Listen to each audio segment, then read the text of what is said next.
From our cozy studio in the North End neighborhood of the Motor City, this is your Daily Detroit. It's Tuesday, January 14th, 2020.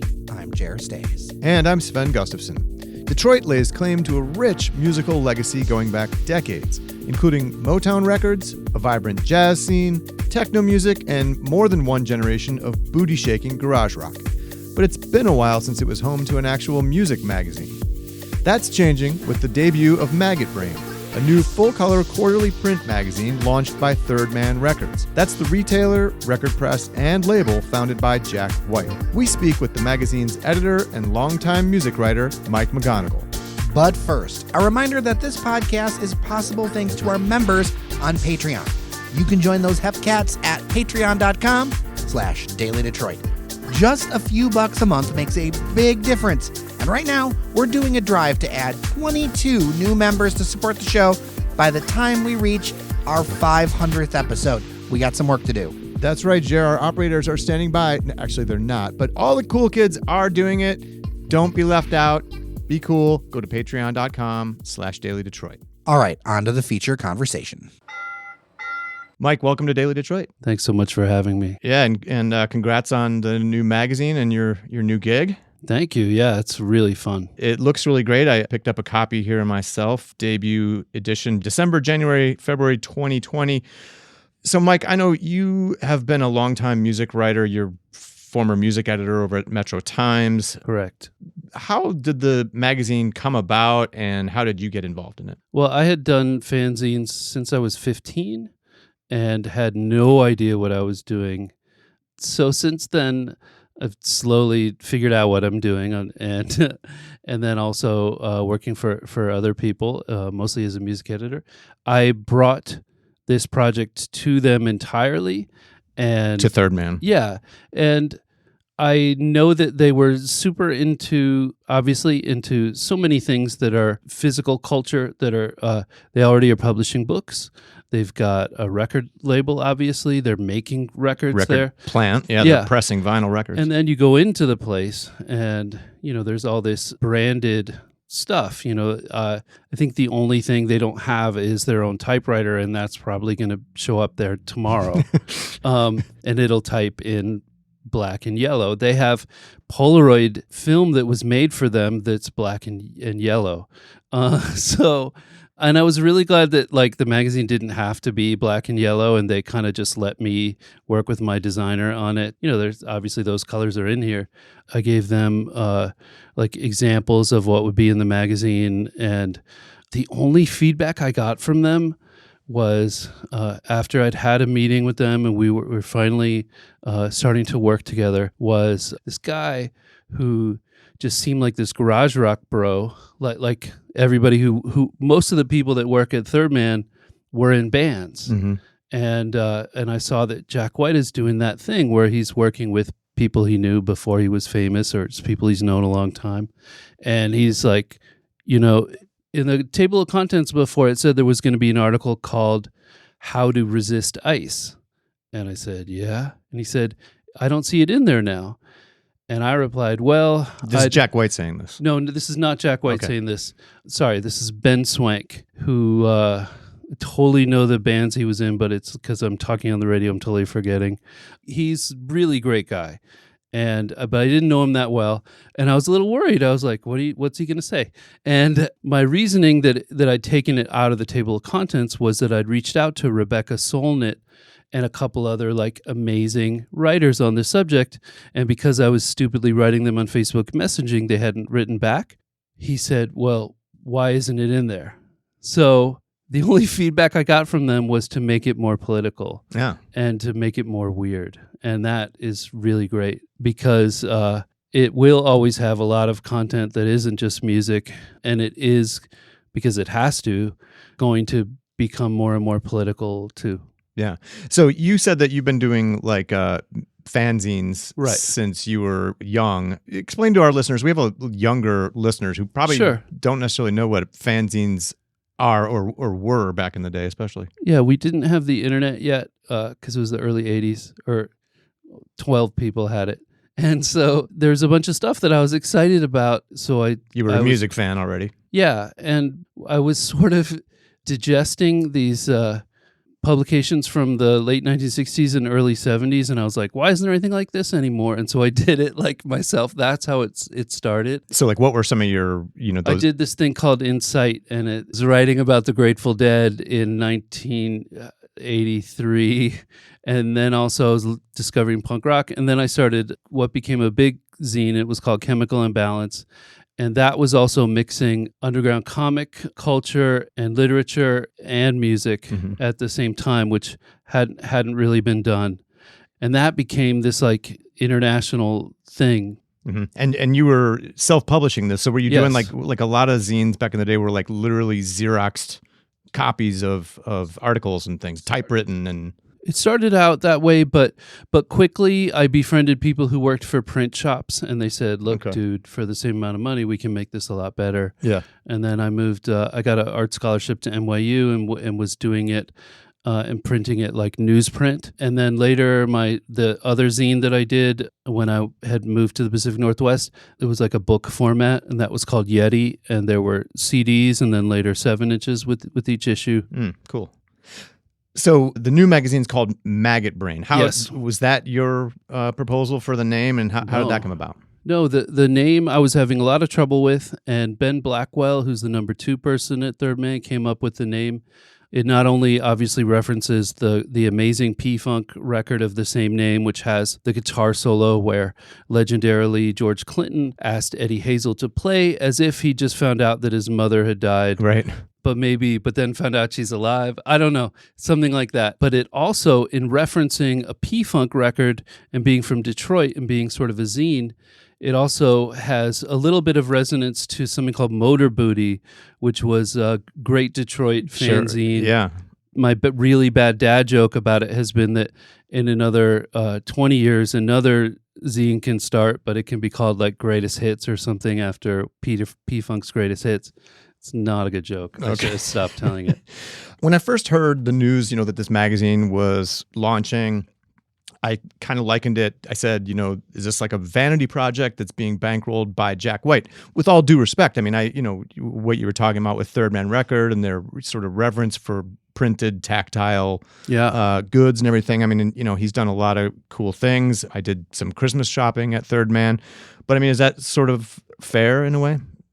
Do you think? Well, it's sure. I mean, I'm really aware as I'm doing this that when I'm fact-checking it, I'm really fact-checking it because I know that if we get anything wrong, especially something like about some cool, obscure band, that the way it can resonate is, oh, Jack White's so stupid he doesn't know, blah, blah, blah.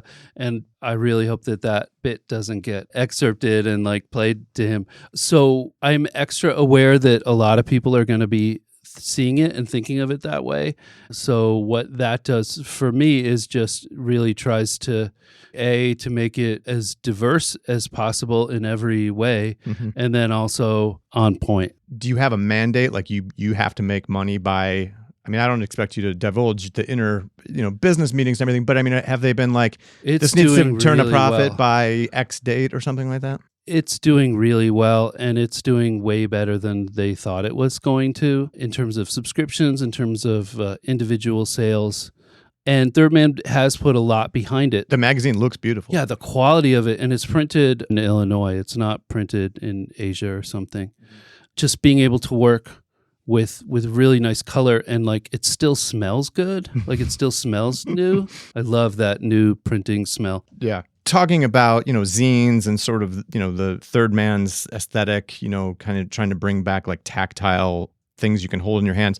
Read something from, I guess this is sort of like your letter from the editor, more or less, kind of. Well, what's really funny is they took this and made it like they put it on the website and stuff. All I was trying to do, this is the only time I was trying to fill space. Okay. And I just was ranting about like print and stuff that I like. I'm going to read just like the first sentence of it along with the headline. It says, "Long live print. We love you and promise to never have a real website." I want to come back to that in a minute. And then the first sentence reads, "We are Maggot Brain and we miss cigar-smelling newsstands crammed with amazing publications from everywhere all at once." And then you go on to talk about some of the publications you miss. I mean, there's a certain like nostalgia in it. Oh, sure. But that's acknowledging that, and that's knowing that people are going to think that. And also, I enjoy ranting and have always. And you do anything long enough and you're not terrible at it. But it's knowing that. And also at the end, I wind up saying there's a lot of amazing things that are happening now, and there's things we don't know. And so much of what I'm interested in covering, and why I can't wait until it's like a year from now or something, is covering stuff I don't know that's really interesting. Yeah. Because I know the interesting stuff that I know that I can't wait to tell people about. I can't wait to collaborate with writers, with artists, with musicians that, I have no idea who they were. And that was, when I was at the Metro Times, that was the best part. It was the writers like Anna Gavrilovska, who's a main writer here in Detroit for Maggot Brain. I'd never heard of her, and some of the music that she wanted to write about, she just contacted me and turned out to be this great writer. I acknowledge that, that's obviously playing with this nostalgia. Looking at the range of stories in here too, it strikes me that you're sort of not anchored or tethered to like current music necessarily. I mean, you've got stories about ice, and there's like another story about a current band from Miami called Dracula. But then the covers Alice Coltrane, yes. Right, who's best known for her jazz work from the 60s and 70s, and being the wife of John Coltrane. I mean, you're not trying to be Rolling Stone here, obviously, and keep up with the Billboard 100 or anything. Right, but we can't, and we don't want to, and we don't need to. So what this is about, it's about stuff that we love and that our friends love, and increasingly people we don't know who just reach out to us love. There's an article in the next issue about this really cool, it's an older thing, but this really cool Greek spiritual singer from the early 70s who worked with that Vangelis guy they made an amazing electronic pop record in 1975, and her name is Mariangela, and he tracked her down. And Vangelis, who did the Blade Runner soundtrack. And Chariots of Fire is probably what he's best known for. But yeah, Blade Runner is probably the coolest epic soundtrack, yeah. Stuff like that, which is just, oh my God. And so that particular article is tied to a release, but like stuff doesn't need to be. And for people who are writers, that's huge for them, because usually we all have to, or if it's an older thing, it has to be exactly this anniversary of it. There's so much 50th anniversary this year of anything from 1970. We want to be free from that and free from all these normal constraints, but also work within them and have fun columns and all that. You've also got an interesting story in the current issue about, you describe them as a downer psychedelic band from Grosse Pointe back in the late 60s called Index. I haven't finished that story, but I just started reading it on the way in this morning. Really interesting. I never heard of them before. This stuff is so great. And you can find them on YouTube, I understand. Yeah, YouTube but stuff was recently reissued by a label out of Italy. Like a year or two ago, I had tried to get something started, and I was going to do like a local newsprint only thing, and I just didn't have the money. This guy Glenn Morin, who's a great local writer and musician, he wrote that feature and did all this great tracking people down and finding original photographs that no one has seen in maybe 60 years or something. They were this band who was playing high school dances, and they were like covering hits, but then they were a garage band, and they maybe didn't have all the chops, so what they wound up with was unintentionally maybe amazing. And so they're super neat. Like, it's super special. Super cool story in there too about how they played a summer resort up in Harbor Springs with Iggy Pop back when he was playing with a band called the Iguanas before the Stooges and everything, which I love that. Yeah, and thinking about Iggy Pop playing in Harbor Springs is a trip. And then also, and there's stuff there too where it's like they're playing with local sports legends too, because they just wound up being like in that, they're Grosse Pointe, right? Yeah. So kind of being on a slightly higher social scene than certainly like Iggy was, who was like a trailer. He lived in a trailer. He's from Ypsilanti, yeah. Right. Yeah. So no website, no plans for a website at all, not even Facebook page, anything like that? Not now. I think like social media makes total sense for us to do and to have fun with.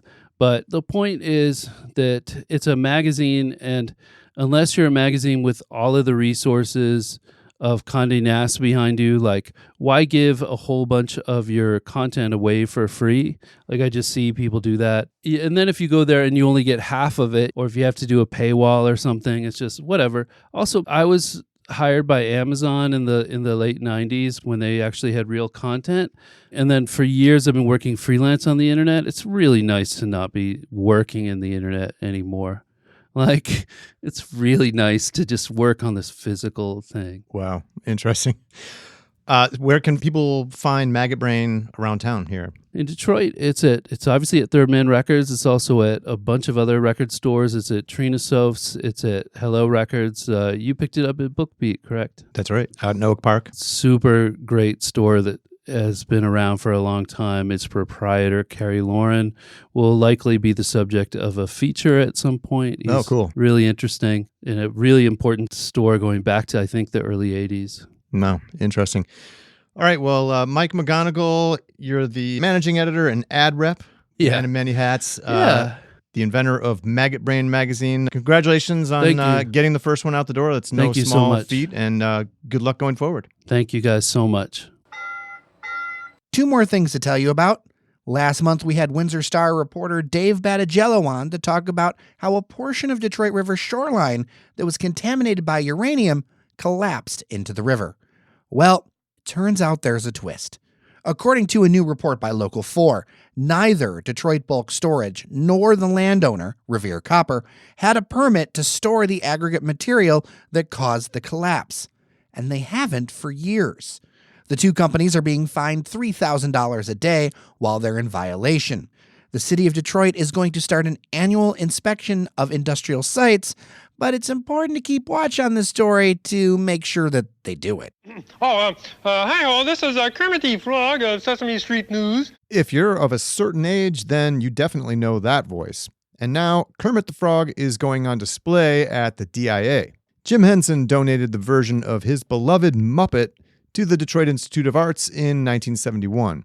It looks just like the Muppet Show version, except for the double crenellated collar, the same that appeared on Sesame Street in 1969. It goes on display at the DIA starting on Friday and runs through late March, along with the museum's original Howdy Doody puppet from 1947.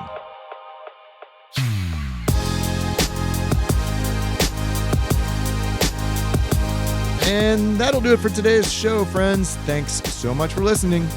Don't forget to tell your friends about the Daily Detroit podcast. It is much appreciated and a great way to help share a better way to talk about the interesting things happening in this region we call home.